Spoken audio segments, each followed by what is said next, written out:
warahmatullahi wabarakatuh. Perkenalkan, nama saya Isnadela dari Fakultas Ekonomi dan Bisnis, Program Studi Manajemen Universitas Muhammadiyah Riau dari kelas 5 Rek A MGT 5. Baiklah, di sini saya akan mempresentasikan tentang keterampilan presentasi bisnis, komunikasi interpersonal dan kelompok, negosiasi bisnis, etika dalam komunikasi bisnis, teknologi digital dalam komunikasi, untuk memenuhi tugas UAS komunikasi bisnis digital. Baiklah, yang pertama kita masuk ke presentasi bisnis. Di sini, presentasi bisnis adalah menyampaikan informasi tentang aktivitas bisnis untuk pengembangan produk, pengajuan usul proyek, perluasan pasar, dan lain sebagainya yang dilakukan pembicara kepada audiens yang hadir dalam forum bisnis. Presentasi bisnis sangat penting dilakukan karena memiliki tujuan yang hendak akan dicapai. Dalam presentasi bisnis memiliki tujuan-tujuan yang hendak dicapai. Yang pertama, menginformasikan pesan-pesan bisnis kepada audiens. Yang kedua, menghibur audiens.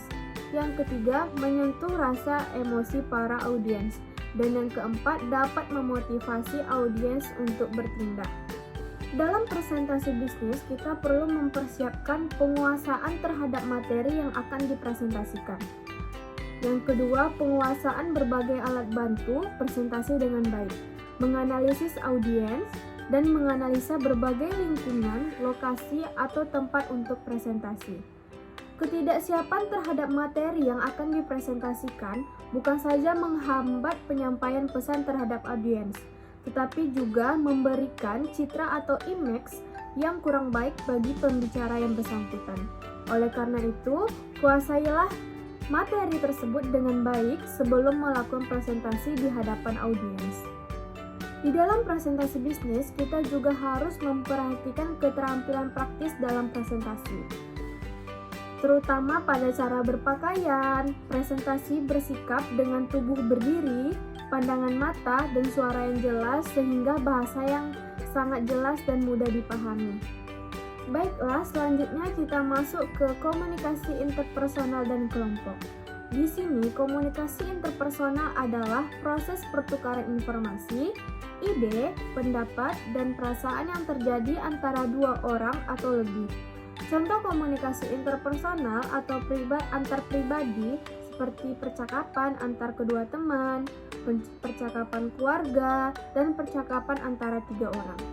Komunikasi interpersonal terjadi di mana saja, ketika menonton film, belajar, berdiskusi, dan bekerja, dan lain sebagainya. Dalam komunikasi interpersonal terdapat ciri-ciri. Pertama, bahasa yang digunakan bisa formal dan informal. Kedua, memakai media tertentu, misalnya telepon, ponsel, email, dan sebagainya. Yang ketiga, dilakukan dua orang atau lebih. Dan yang keempat, bersikap terbuka dan komunikatif. Selanjutnya kita masuk ke komunikasi kelompok. Kelompok di sini adalah sekumpulan orang yang mempunyai tujuan bersama yang berinteraksi satu sama lain untuk mencapai tujuan bersama mengenai satu sama lainnya dan memandang mereka sebagai bagian dari kelompok tersebut. Komunikasi kelompok sebagai interaksi secara tatap muka antara tiga orang atau lebih dengan tujuan yang telah diketahui, seperti berbagi informasi, menjaga diri, pemecahan masalah, yang mana anggota-anggotanya dapat mengingat karakteristik pribadi anggota-anggota lain secara tepat. Klasifikasi kelompok dibagi menjadi dua. Yang pertama ada kelompok primer. Kualitas komunikasi dalam kelompok primer bersifat dalam dan meluas. Dalam artinya, menembus kepribadian yang tersembunyi atau menyingkap unsur-unsur yang tersirat. Meluas artinya di sini adalah hanya sedikit kendala yang menentukan rentangan dan cara berkomunikasi. Dalam kelompok primer, kita menentukan hal-hal yang bersifat pribadi dengan menggunakan berbagai lambang, bahasa verbal maupun nonverbal. Dalam kelompok primer ini, tidak ada pembagian peran secara sistematis karena komunikasi yang terjadi secara langsung dan sifatnya bersifat informal. Yang kedua, ada kelompok sekunder. Komunikasi bersifat dangkal atau menembus permukaan luar dari kepribadian kita dan terbatas hanya berkaitan dengan hal tertentu saja. Kebanyakan menggunakan komunikasi verbal dan jarang sekali melibatkan komunikasi nonverbal. Dalam kelompok sekunder, terdapat pengelompokan anggota yang terorganisir secara sistematis untuk tujuan tertentu karena interaksi sosial terjadi secara tidak langsung, berjauhan dan sifatnya kekeluargaan. Dalam komunikasi kelompok terdapat fungsi, yaitu yang pertama fungsi menjalin hubungan sosial, yang kedua fungsi pendidikan, yang ketiga fungsi persuasi, yang keempat fungsi pemecahan masalah dan pembuatan keputusan, dan yang kelima fungsi terapi. Dalam kelompok terdapat kelompok kecil dan kelompok besar. Selanjutnya kita masuk ke negosiasi bisnis. Negosiasi bisnis menurut Hartman, negosiasi merupakan suatu proses komunikasi antara dua pihak yang masing-masing mempunyai tujuan dan sudut pandang mereka sendiri, yang berusaha mencapai kesepakatan memuaskan kedua belah pihak mengenai masalah yang sama. Proses berorganisasi menurut Cass ada 3 tahap dalam berorganisasi, yaitu yang pertama, tahap perencanaan, yang kedua tahap implementasi, dan yang ketiga ada tahap peninjauan negosiasi. Tahap perencanaan ada 3 syarat utama tugas yang digunakan. Yang pertama ada sasaran negosiasi, apa hasil yang diharapkan dalam berorganisasi ini. Yang kedua, strategi bernegosiasi. Di sini merupakan cara atau teknik untuk mencapai tujuan bernegosiasi.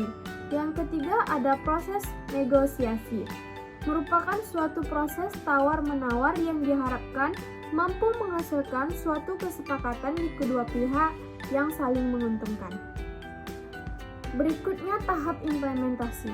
Tahapan penerapan atau tindakan ini yang diperlukan agar mencapai sukses dalam bernegosiasi. Implementasi negosiasi memiliki beberapa komponen penting, antara lain ada taktik bernegosiasi, yang kedua keterampilan bernegosiasi, dan yang ketiga perilaku bernegosiasi.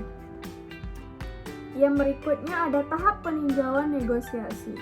Tahapan ini memiliki arti yang sangat penting bagi seorang negosiator dalam meninjau kembali apa yang sudah dilakukannya selama bernegosiasi. Pemahaman yang baik terhadap karakteristik dari macam negosiator akan membantu mempermudah dalam membentukkan strategi bernegosiasi. Menurut Cass, ada 4 tipe negosiator. Yang pertama ada negosiator curang. Di sini, tipe negosiator ini adalah ia akan menghalalkan segala cara untuk memenangkan negosiasi karena dalam pikirannya adalah bagaimana memenangkan negosiasi ini. Yang kedua ada negosiator profesional. Tipe negosiator ini akan tahu apa yang sedang dinegosiasikan dan bagaimana cara memperoleh apa yang diinginkan karena sudah mempunyai pengalaman dan keterampilan bernegosiasi.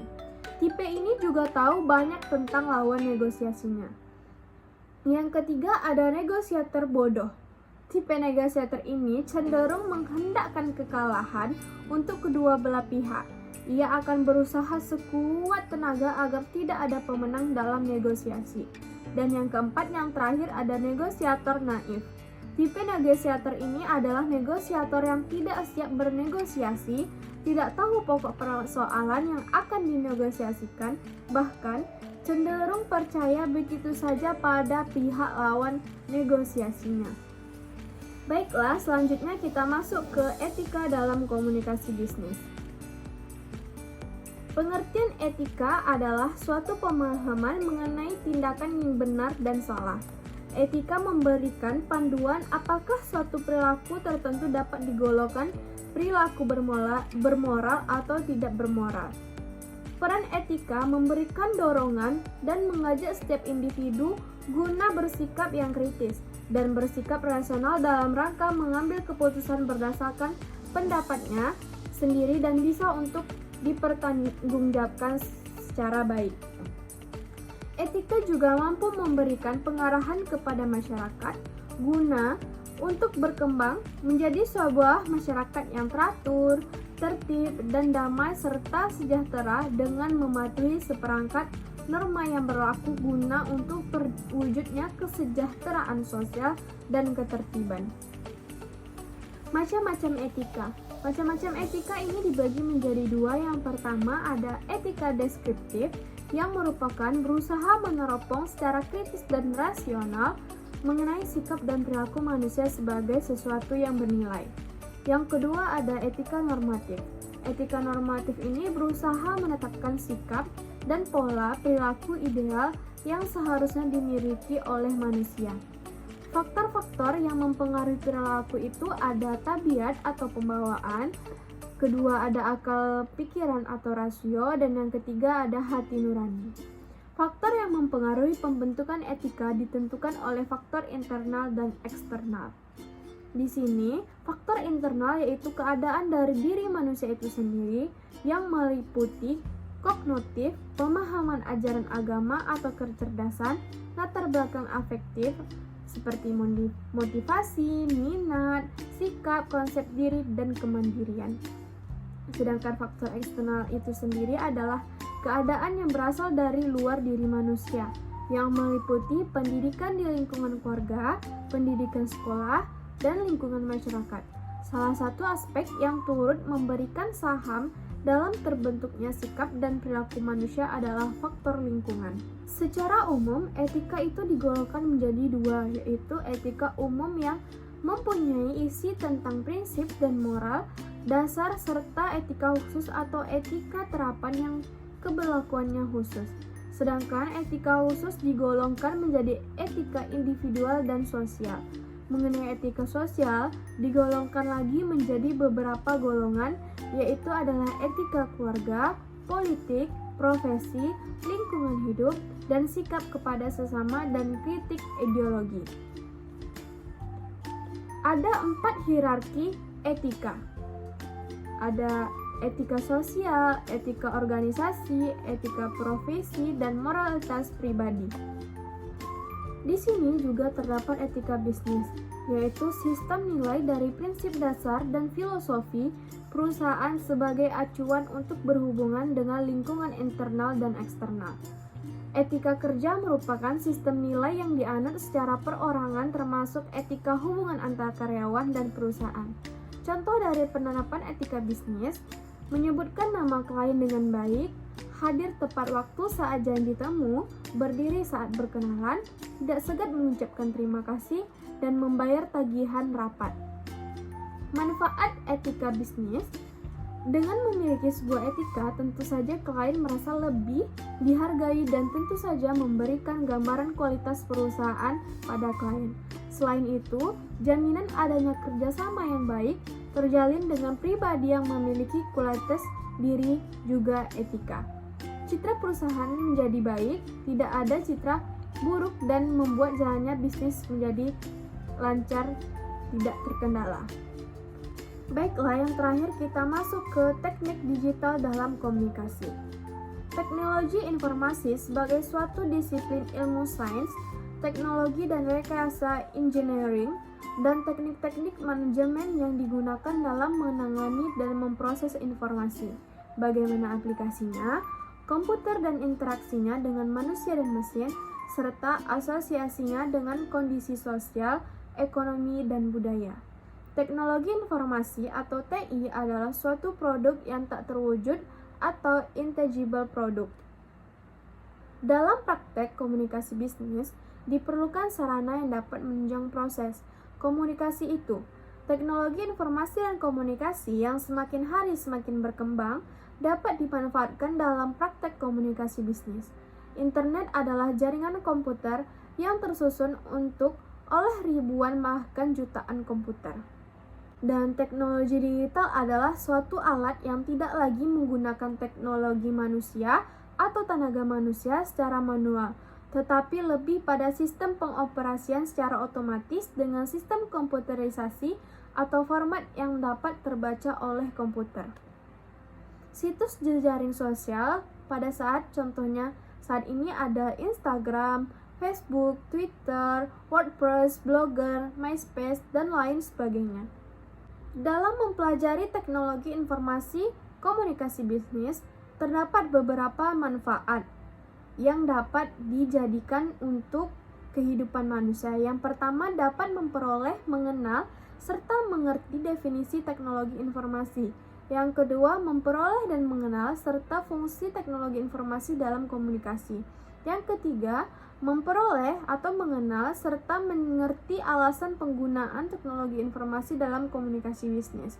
Yang keempat, memperoleh, mengenal serta mengerti penggunaan teknologi informasi dalam komunikasi. Kelebihan dari teknologi digital ini adalah data yang terkirim dari satu tempat ke tempat yang lain tidak terpengaruh cuaca buruk dan noise karena data yang tertransmisikan dalam bentuk sinyal digital. Kedua, berbagai tipe sistem komunikasi tersedia dan dapat terpakai. Ketiga, biaya perawatan lebih rendah karena lebih praktis dan stabil.